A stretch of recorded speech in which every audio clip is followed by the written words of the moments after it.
Good evening students. कल हम लोगों ने लाइव प्रोसेस नाम का चैप्टर पढ़ना शुरू किया था, जिसमें हम लोगों ने जाना था कि अलाइव उन्हीं सब ऑर्गेनिजम्स को कह सकते हैं जिनके अंदर मूवमेंट है। उसके बाद लाइव प्रोसेस में आए थे व्हाट आर लाइव प्रोसेसेस।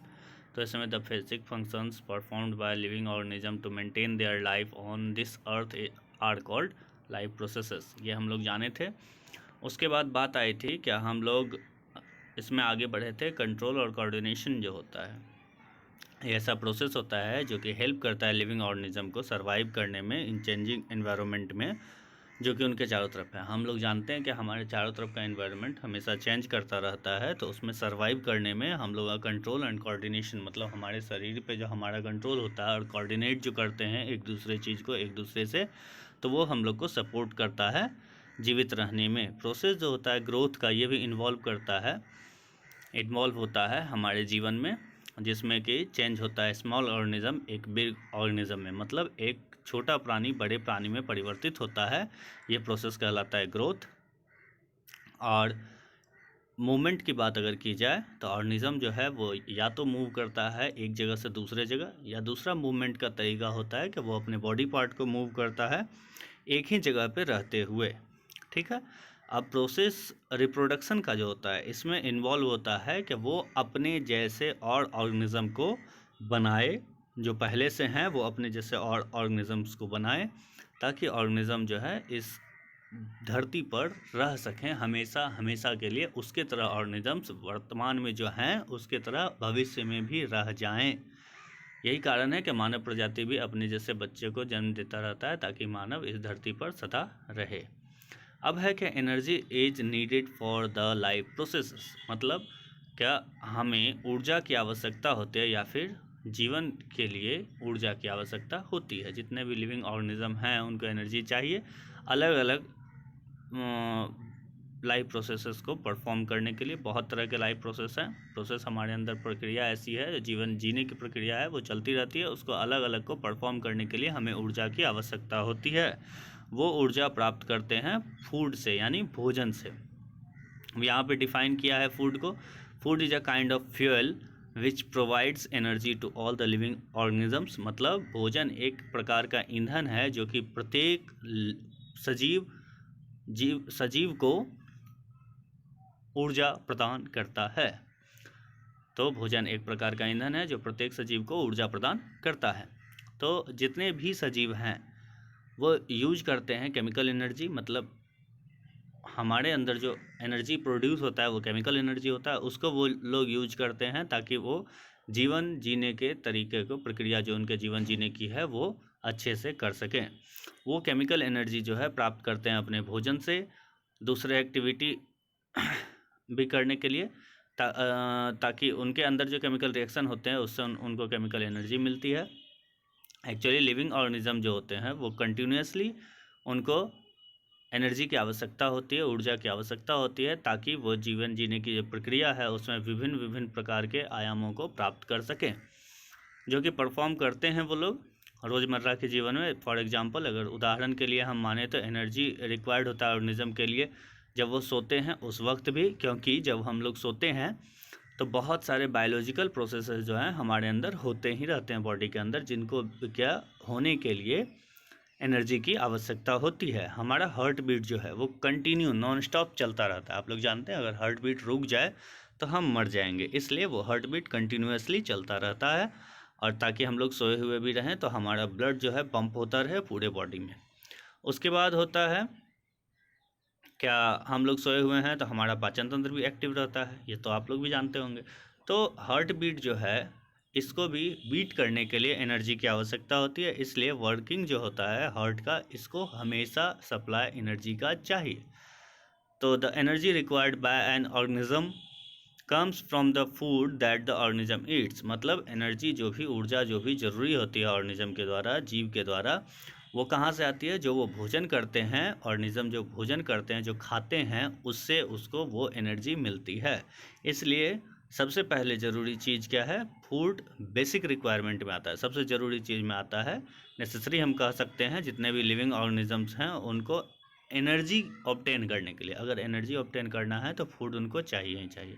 इस चैप्टर में हम लोग पहले पढ़ेंगे कि प्रोसेस जो होता है इनटेक का और यूटिलाइजेशन जो फूड का होता है किसी भी ऑर्गेनिज्म के द्वारा, वो जिसको हम लोग न्यूट्रिशन कहते हैं। उसके बाद लिबरेशन जो एनर्जी का होता है फूड से, यानी जिसको हम रेस्पायरेशन कहते हैं। और उसके बाद हम लोग पढ़ेंगे प्रोसेस जो है मूविंग द डाइजेस्टिव फूड, जो पचा हुआ खाना है उसको या दूसरे मटेरियल जो होते हैं उसको अलग अलग पार्ट में बॉडी को पहुंचाना, जिसको हम लोग ट्रांसपोर्ट करते हैं। और रिमूवल जो होता है वेस्ट का, मतलब वेस्ट को शरीर से, बेकार पड़े हुए पदार्थ को शरीर से निकालना, उसको हम लोग कहते हैं एक्सक्रीशन। तो सबसे पहले शुरुआत करते हैं न्यूट्रिशन से, क्योंकि न्यूट्रिशन होगा यानी खाना खाएंगे तभी तो आगे की क्रिया होगी ना शरीर में। तो फूड जो है एक ऑर्गेनिक सब्सटेंस है, हम लोग जानते हैं क्या फूड ऑर्गेनिक सब्सटेंस है, मतलब ये पेड़ पौधे से हम लोगों को प्राप्त होता है और जीव जंतु से भी प्राप्त होता है, लेकिन फर्स्ट प्रोड्यूसर की अगर बात की जाए तो वो सिर्फ पेड़ पौधा ही है। तो सिंपलेस्ट फूड जो हम मानते हैं वो है ग्लूकोज, सिंपल भाषा में इसको कहा जाता है शुगर यानी चीनी। और मोर कॉम्प्लेक्स फूड जो होता है वो होता है स्टार्च। स्टार्च भी ग्लूकोज से ही बनता है, ठीक है, लेकिन ये कॉम्प्लेक्स होता है, थोड़ा उलझा हुआ माना जाता है, मतलब पचने में थोड़ा मजबूत होता है, पचने में थोड़ा आसानी से नहीं पचता ये। उसके बाद जनरल नेम जो सब्सटेंस का है, जैसे ग्लूकोज जिसको हम लोग शुगर कह दिए, और स्टार्च जिसको हम कार्बोहाइड्रेट कहते हैं। कार्बोहाइड्रेट जो होता है मोस्ट कॉमन चीज़ है जो हम लोग को एनर्जी देता है, कॉमन फूड है जो हम लोग को एनर्जी देता है। फैट और प्रोटीन भी फूड में ही आता है। वाइडर डेफिनेशन है, बहुत लंबा चौड़ा डिफाइन होता है फूड का, लेकिन इसके अंदर अगर हम लोग देखें तो मिनरल सॉल्ट आते हैं, विटामिन आते हैं, वाटर आते हैं। उसके बाद बहुत चीज़ है, आप लोग देखिएगा तो आपके खाने में आप प्रोटीन भी देख लेते हैं, कार्बोहाइड्रेट होता है, मिनरल, विटामिन, और विटामिन भी अलग अलग प्रकार आते हैं। तो हमारे जीवन जीने के लिए ये सब ज़रूरी है। नॉर्मल ग्रोथ जो होता है हमारे शरीर में या डेवलपमेंट जो होता है उसके लिए, किसी भी ऑर्गेनिज्म के लिए ये ज़रूरी है। प्रोसेस जो होता है टेकिंग फूड को या कंज्यूम जो हम लोग फूड करते हैं और उसके बाद उसको यूटिलाइज करते हैं, ये कहलाता है न्यूट्रिशन, ठीक है।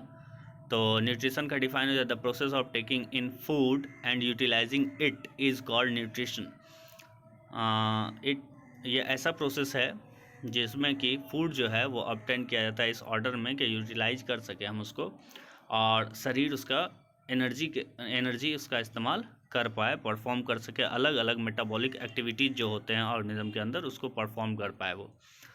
और एक्चुअली न्यूट्रिशन के टर्म में देखा जाए तो इसका ये वर्ड जो है न्यूट्रिएंट से आया है, और न्यूट्रिएंट जो होता है ये ऑर्गेनिक भी हो सकता है और इनऑर्गेनिक सब्सटेंस भी हो सकता है, जो कि ज़रूरी होता है मेंटेन करने के लिए, लाइफ जीवन को मेंटेन करने के लिए ज़रूरी होता है। और सर्वाइवल, कोई भी लिविंग ऑर्गेनिज्म अगर सर्वाइव करना चाहता है तो उसके लिए न्यूट्रिएंट का ज़रूरत होता है। ये ऑर्गेनिक भी हो सकता है, इनऑर्गेनिक भी हो सकता है।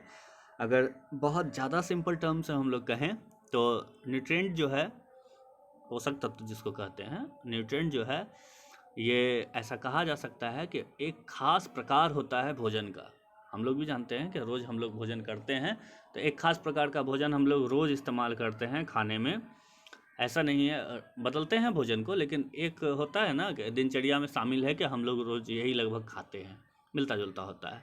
और a nutrient can be defined as a substance which an organism obtains from its surroundings and uses it as a source of energy or for the biosynthesis of its body constituents like tissues and organs। तो कहा गया है कि nutrient यानी पोषक तत्व वही है, ऐसे सब्सटेंस के रूप में उसको डिफाइन किया जाता है कि जो कि ऑर्गेनिज्म अपने आसपास से, अपने चारों तरफ से पाते हैं और उसको सोर्स ऑफ एनर्जी के रूप में इस्तेमाल करते हैं, ताकि उनका बॉडी जो है वो हमेशा काम करता रहे।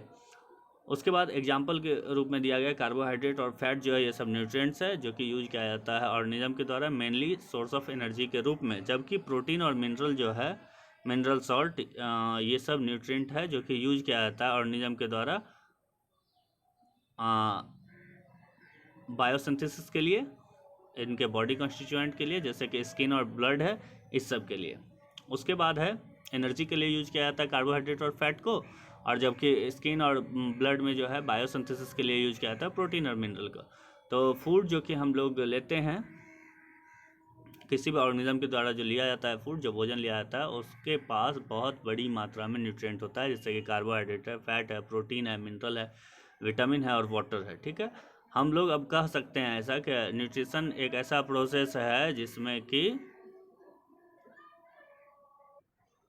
हम लोग लेते हैं न्यूट्रिएंट्स, जैसे कि कार्बोहाइड्रेट है, फैट है, प्रोटीन है, मिनरल है, विटामिन है और वाटर है। किसी भी ऑर्गेनिज्म के द्वारा ऐसा लिया जाता है और उसका बहुत अच्छे से यूटिलाइजेशन किया जाता है इस न्यूट्रिएंट्स का। और हम लोग जानते हैं, या हम लोग को अब ऐसा डिस्क्राइब करना हो, हम लोग को ऐसा समझना हो कि अलग अलग प्रकार जो होता है फूड का क्या होता है, जो कि हम लोग ऑब्टेन करते हैं फूड का प्रकार, भोजन का प्रकार। और अलग अलग ऑर्गेनिज्म जो अलग अलग भोजन के प्रकार को ऑब्टेन करते हैं या फिर उनको चाहिए होता है अलग अलग भोजन। तो दूसरे वर्ड में कहा जा सके तो हम लोग अब डिस्क्राइब करेंगे इसके बारे में, क्या डिफरेंट मोड जो न्यूट्रिशन का है वो क्या है अलग अलग ऑर्गेनिज्म में। मोड ऑफ न्यूट्रिशन की बात की जाए अगर, तो मोड ऑफ न्यूट्रिशन का मतलब होता है कि मेथड ऑफ प्रोकरिंग फूड और obtaining food by an organism, मतलब भोजन को इकट्ठा करना या कहीं से लेना। ठीक है, तो जितने भी ऑर्गेनिज्म हैं वो अपना भोजन खुद ऑब्टेन नहीं करते हैं, एक ही वे में वो ऑब्टेन नहीं करते हैं भोजन को। अगर माने तो कुछ ऐसे होते हैं जो किसी और चीज़ पर निर्भर होते हैं, प्रोड्यूसर के बाद सेकंड उसको जो खाने वाले हैं उस पर भी कुछ निर्भर होते हैं, जैसे मांसाहारी पशु लोग हैं, पशु सब हैं। उसके बाद अगर हम देखें तो जितने ऑर्गेनिज्म हैं वो एक ही तरीके से भोजन इकट्ठा नहीं करते हैं। अलग अलग ऑर्गेनिज्म जो है इनके पास अलग अलग मेथड होता है भोजन को इकट्ठा करने का। और ये दूसरे वर्ड में अगर कह दें तो ऑर्गेनिज्म जो होते हैं वो डिफ़र करते हैं और उनका मोड ऑफ न्यूट्रिशन भी होता है वो डिफ़र होता है, डिपेंड करता है उनके मोड पर, यानी उनके मेथड पर, कि वो भोजन को कैसे इकट्ठा करते हैं, कैसे लाते हैं। और जितने भी ऑर्गेनिज्म हैं वो क्लासिफाई किए गए हैं इस हिसाब से दो ग्रुप में, ऑटोट्रॉपिक और हेटरोट्रॉपिक। इसलिए मेनली दो प्रकार होते हैं न्यूट्रिशन के, वो हैं ऑटोट्रॉपिक और हेटरोट्रॉपिक। अब हम लोग डिस्कस करेंगे ऑटोट्रॉपिक मोड न्यूट्रिशन का और हेटरोट्रॉपिक मोड न्यूट्रिशन का डिटेल में एक एक करके, जो कि कल के क्लास में होगा मेरे ख्याल से। आज साउंड का कुछ इश्यू रहा, बहुत ज़्यादा हल्ला हो रहा था चारों ओर, इसलिए। तो थैंक यू क्लास लेने के लिए, बाय बाय।